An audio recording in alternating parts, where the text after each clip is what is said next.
Morning, everybody. This is Marilyn from Breezy Acres Garden Center. Today in our garden how-to, we are going to be going over how to plant potatoes in a raised box. That's what I have. You can also plant potatoes in the ground, doing the same depth that we are in our raised bed. And you can also put them in large pots or cloth bags. And you can actually dump those out at the end of the season and you have your grown potatoes. So we are going to start in our raised bed. So in our raised bed, our raised box is a 4 by 8 by 12 inch tall box. And I have dug down to the bottom and left a little bit of loose soil for our potatoes to sit in. A little bit farther down and we're down to the garden fabric under my box. So I like to have a little bit of soil in there. And I've just prepped the potatoes. Some people cut the potatoes the day before, so the cuts have time to dry and kind of skin over. But you can cut them same day. It's fine in getting ready to plant. So when I cut, I always like to try to have a sprout or something with an eye on the potato. I have some pieces that have not sprouted, but they have a couple of eyes on them. So when you're planting, they always orientate and grow up on their own. So even if you put your sprout down, that's okay. It's going to find its way up. So you don't have to be too technical on how they're facing. So I always put them a little bit of a distance apart in my box. And I'll do a few more. And then in between each piece, I like to do a little bit of fertilizer. I do have compost in my boxes.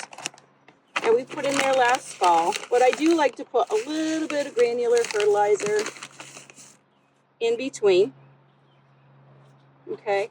And then I like to take a little bit of soil and cover up that piece of fertilizer just so it doesn't hit my potatoes as I'm burying.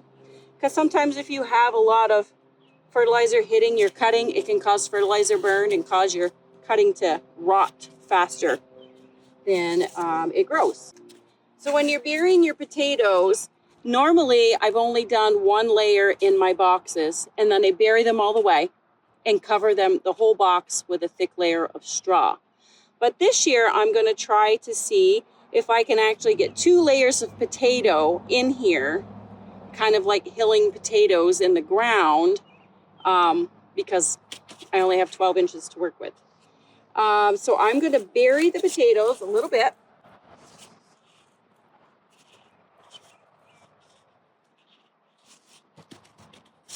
And to get my hilling effect of adding more potato,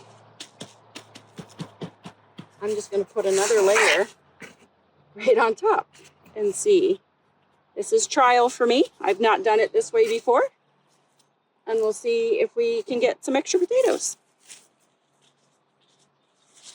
Normally, when you're planting directly in the ground, you have your furrow, you plant your plants, you bury them just a little bit like this first depth. And as the plants grow up out of the ground, you're going to bury them more. And then you're going to let the plant grow up more and you're going to bury them. And then you can hill. Keep piling the soil on top of your potato row. And that hilling causes more potatoes to grow off from the plant stalk itself. Since I'm growing in the box, I don't have the ability to hill. So we're just going to add some more fertilizer again. Not too much because we've already got some underneath. And now I'm going to bury my potatoes level.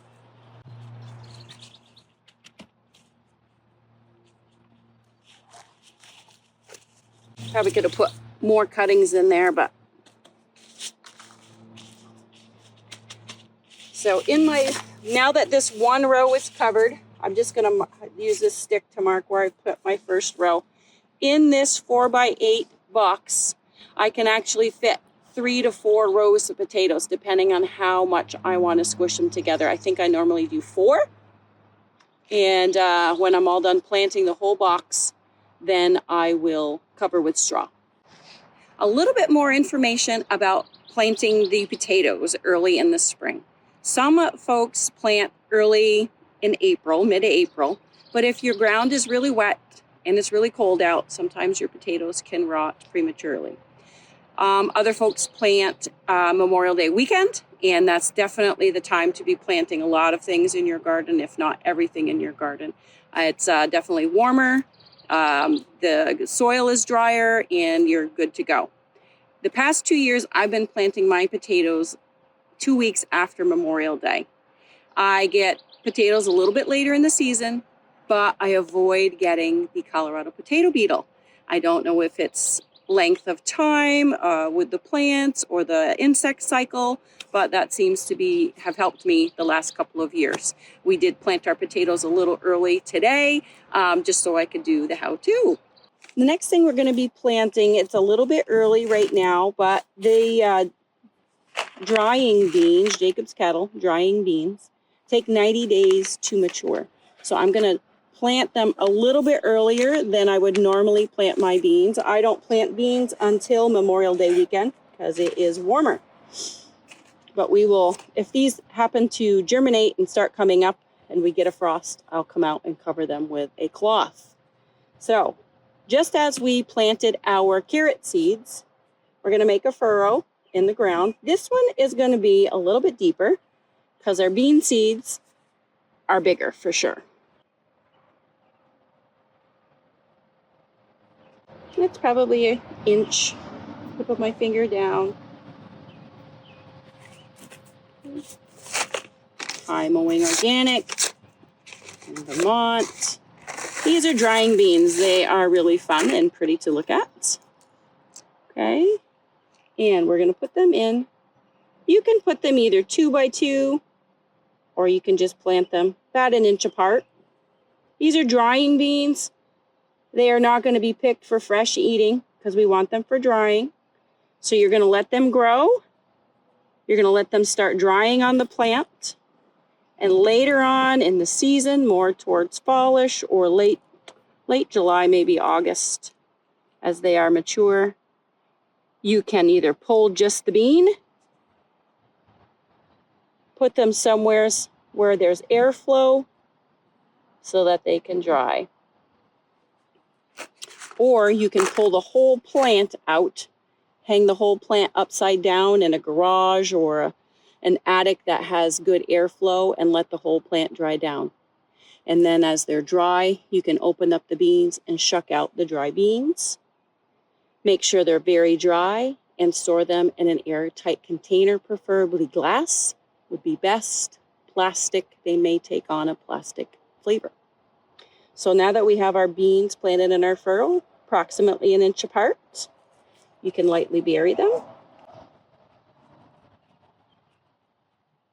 Pat your soil down so your seeds have contact with the soil.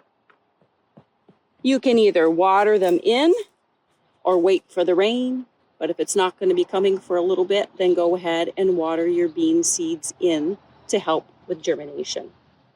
This particular bean, days to germination, 7 to 10 days, so not very long. Beans are usually pretty quick, and you'll see them start to pop out. So today we've gone through and we've planted our potatoes, and we've also planted some dry cattle beans. For your potatoes and your beans, we have a companion planting guide here at the Garden Center. If you'd like to come and get a copy, it's free. We also have the fertilizers that you would need for all your garden crops. We've put some in with our potatoes already, but you can top dress throughout the growing season to give them an extra push. And your beans, you can also top dress with a little fertilizer right on the side of your bean row and cover that up with soil and water in. And that's a nice, good extra food additive for your beans.